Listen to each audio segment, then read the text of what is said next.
Good day to each and everyone. We are here to present our topic, which is the Philippinization of health service and the mandate of public health in year 1918 to 1941. Together with my members, Najmar Job, Siti Mahapa Sandalan, Rich Masalik, Maria Misiyap, and Princess K. Tumimbang, and me. So after watching this video, the listener will be able to gain knowledge and find out what happened during the administration of Leonard Wood, Harrison, Theodore Roosevelt, and or what they did to improve the health system in the Philippines. Contribution of passage of Jones Law, when did the Philippinization started, the starting point of mandating public health, challenges, changes occur in Philippines health service, and what diseases and health problems are rampant, and to show how the Filipino fought on achieving the independence that we want to.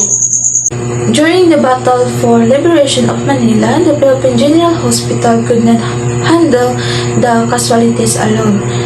Thus, the U.S. Army converted an old school building into a makeshift civilian hospital, the North General Hospital. Following the name of its first director, it was later named Jose R. Reyes Memorial Medical Center. Jones Law on August 29, 1916. The election of Democratic candidate Woodrow Wilson in 1912 as he personally signaled a change in policy towards the Philippines. A change that was effected by Francis Harrison, who served as Governor General to the islands for 8 years.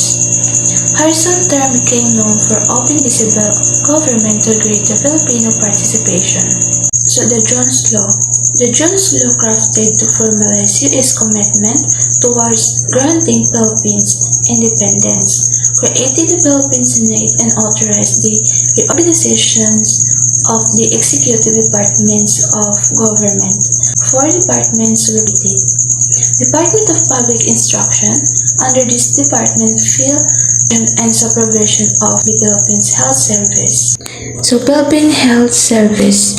The Philippine Health Service underwent substantial changes and act was passed, allotting all provinces an amount equivalent to the sum set aside by the Provincial Board for hospital purposes. So here's the substantial changes. Show a steady increase in the number of cases preventable diseases, particularly typhoid fever, malaria, beriberi, tuberculosis.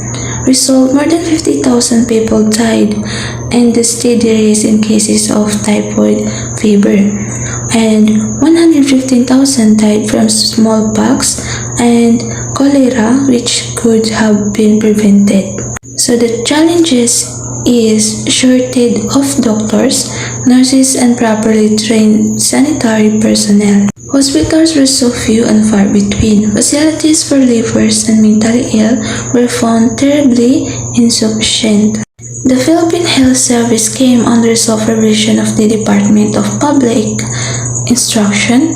Dr. Vicente De Jesus was appointed the first Filipino Assistant Director of the Philippine Health Service on January 22, year in 1914. 5 years after, he headed the full Philippinization of the service. Administration of Leonard Wood. Former Governor General William Forbes and Major General Leonard Wood were sent by President Warren Harding to head the mission that would determine U.S. policy with regard to the Philippinization of the government. Despite the great strides achieved by the previous administration, the Wood-Forbes mission painted a grim picture of health and sanitary conditions in the Philippines, saying that the excellent health service which had previously existed had become largely inert. They noted the lack of hospitals and disparities and the loss of zeal and vigor among the health personnel. Wood himself took the lead in addressing the health problems his mission identified.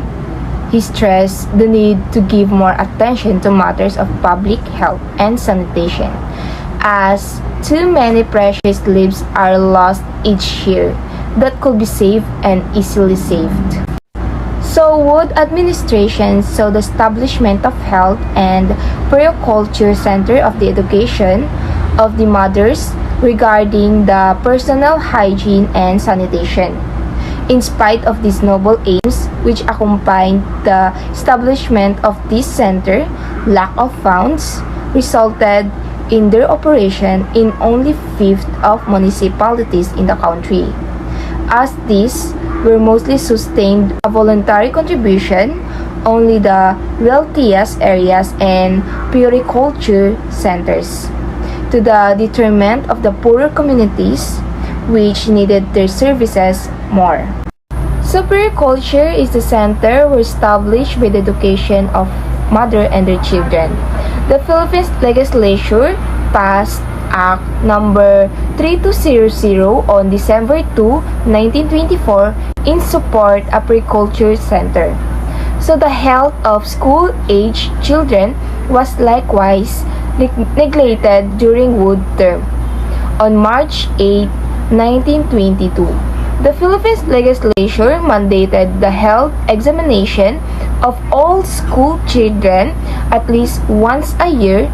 Act number 3029 prevent became a key strategy, and vaccination against smallpox, cholera, and typhoid were mandated. Sadly, the program was burned by the lack of trained personnel. But with the aid of Rockefeller Foundation, the Wood administration exerted effort to strengthen the competency of Filipino health workers. Additional training was provided to address the long-standing need of the Filipino health workers to acquire the knowledge and combating diseases and illnesses.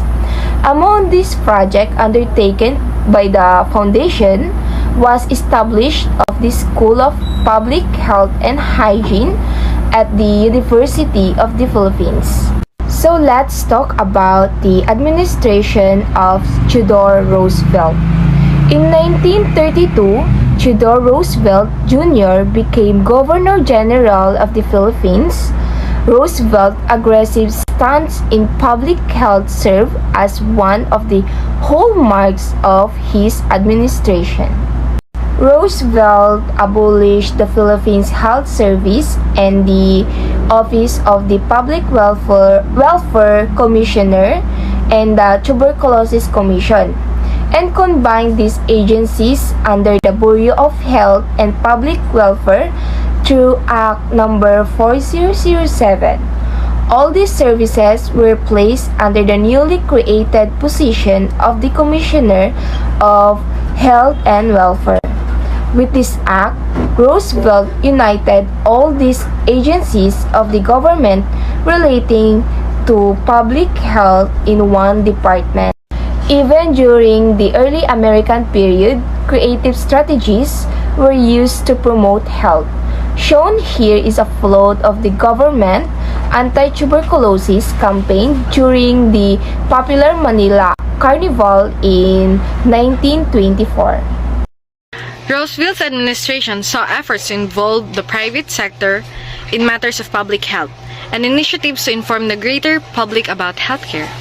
National posters were disseminated and community assemblies were convened, usually during fiestas and festivals for public lectures on health.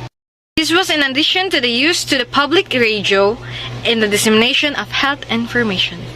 To increase awareness among people in the matters relating to the health, the Bureau of Health publication, the Health Messenger, was converted into an organ for the dissemination of health-related information.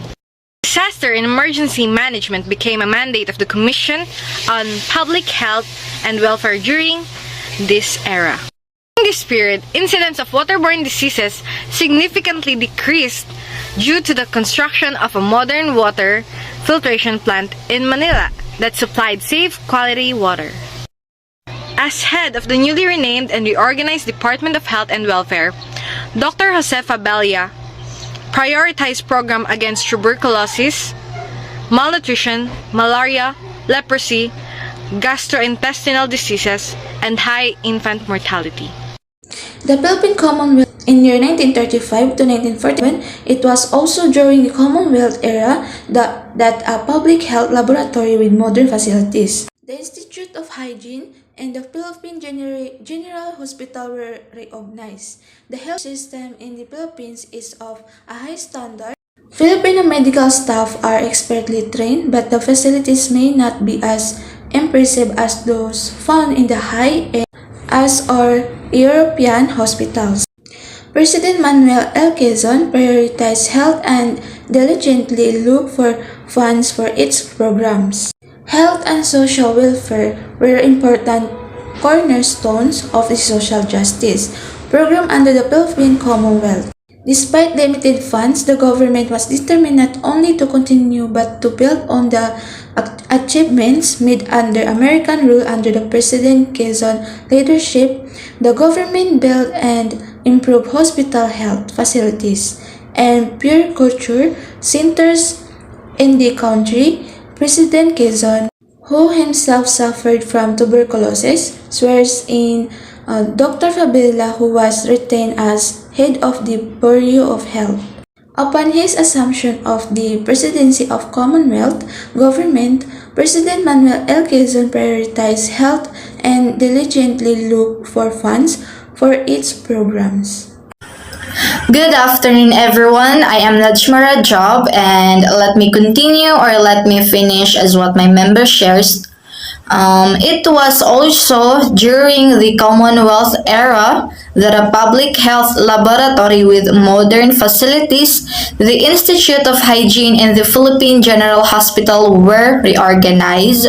Several wards, including a unit for the treatment and study of cancer, for which an entire building was constructed, were added to the PGH or the Philippine General Hospital.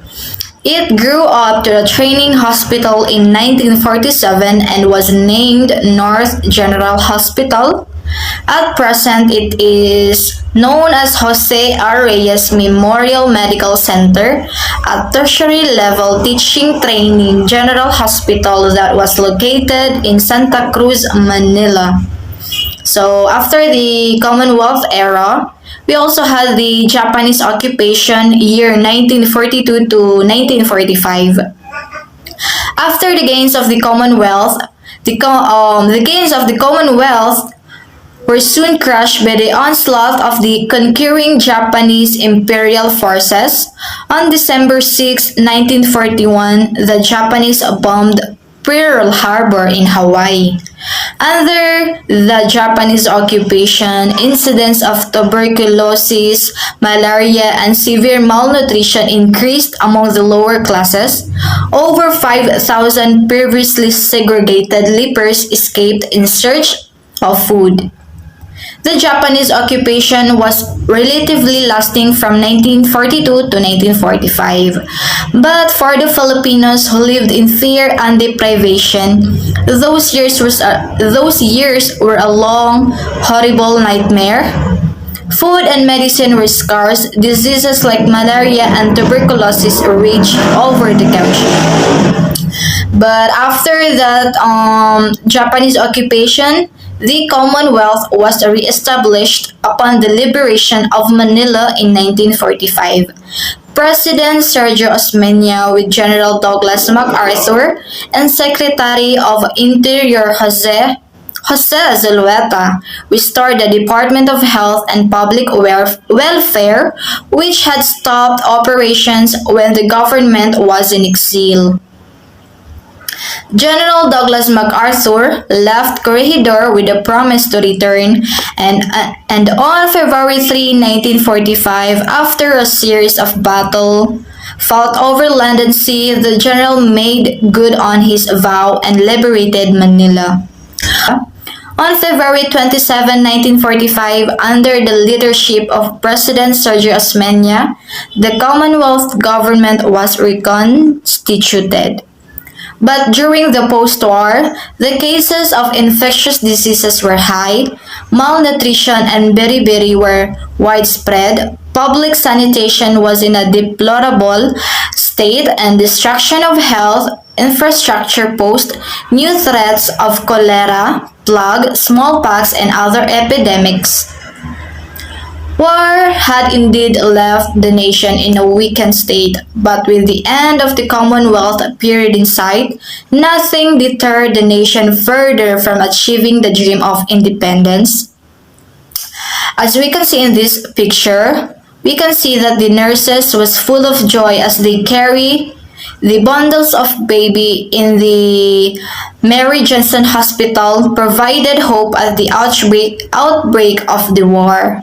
Conclusions. So we conclude that despite of the many challenges, changes in the establishments of the health system way back, no matter what diseases, war, inconveniency, and epidemics happened, Filipino didn't give up on achieving the independence that we always want to happen. Americans also made an impact in improving our health system, and that led to have a quality medical assistance, more convenient to promote and protect the health of every Filipino, and to continue saving lives, prevent diseases as much as we can. So, thank you for watching. Thank you for listening. I hope you gained something from this video. I hope you learned something from it.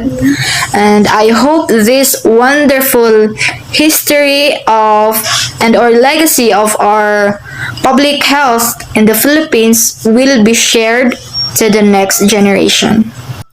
Thank you. So, again, I am Najmara Job and we are the Group D.